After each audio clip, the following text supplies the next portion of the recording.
네, 경찰은 숨진 학생들의 몸에서 확인된 혈중 일산화탄소 농도가 치사량을 훨씬 넘겼다며 사망 원인을 가스 중독으로 잠정 결론 내렸습니다. 현장에서는 어젯밤 늦게까지 2차 합동 감식이 진행됐습니다. 이번에는 사고대책본부가 마련돼 있는 강릉시청을 연결합니다. 배양진 기자, 2차 합동 감식에서는 사고의 원인이 일산화탄소로 특정됐습니까? 네, 어제 경찰과 국가수 가스안전공사가 오전부터 밤 늦게까지 2차 합동 감식을 실시했습니다. 그 과정에서 감식반이 보일러를 시험 가동했는데 밖에서 봐도 보일 정도로 많은 양의 연기가 새어나오는 게 포착됐습니다. 사고 당일인 그제 1차 합동 감식에선 보일러 몸체와 연통의 이음 부위가 서로 어긋나 있는 게 드러났는데 그 벌어진 틈으로 실제 연기가 새어나오는 게 일단 확인된 겁니다. 어제 열린 중간 수사 결과 브리핑에서 경찰은 숨진 대성고 학생들이 일산화탄소 중독으로 숨졌다고 결론 내렸습니다. 체내 일산화탄소 농도가 40%가 넘으면 치사량인데 숨진 학생들의 몸에선 각각 48%, 55%, 63%가 나왔습니다. 숨진 학생들은 2층 거실에 쓰러져 있던 4명 중 2명, 그리고 복층 거실에 있던 4명 중 1명이었습니다.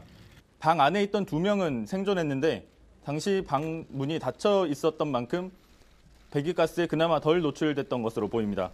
사고 현장서 연기가 새어나오는 게 확인이 됐고 숨진 학생들의 사망 원인이 가스 중독으로 밝혀졌기 때문에 이번 사고의 원인도 역시 인재였을 가능성이 높아지고 있습니다. 네, 경찰이 가스 중독으로 잠정 결론을 내리기는 했지만 추가 조사를 진행하고 있다고 들었습니다. 어떤 부분들을 집중적으로 살피게 될까요? 네, 일단 경찰은 펜션 주인 등을 상대로 보일러와 연통 사이의 틈이 왜 벌어졌는지 그 원인을 밝히는 데 수사력을 집중하고 있습니다. 한편 201호 객실에서 사고가 나기 전 마지막으로 손님이 묵은 시점은 약 열흘 전, 그러니까 지난 8일경입니다. 이 마지막 투숙객이 어떤 이상을 느꼈는지도 역시 조사 대상입니다. 사고 당시 보일러와 연통에 갑자기 문제가 생긴 건지 아니면 이전부터 문제가 있어 왔던 건지를 확인하기 위해서입니다.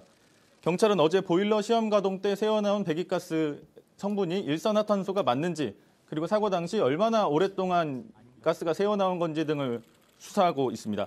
또 보일러 작동 당시에 이상이 있었는지를 확인하기 위해 사고 현장에서 보일러를 떼어내서 국과수에 보내둔 상태입니다. 지금까지 강릉시청에서 JTBC 배양진입니다.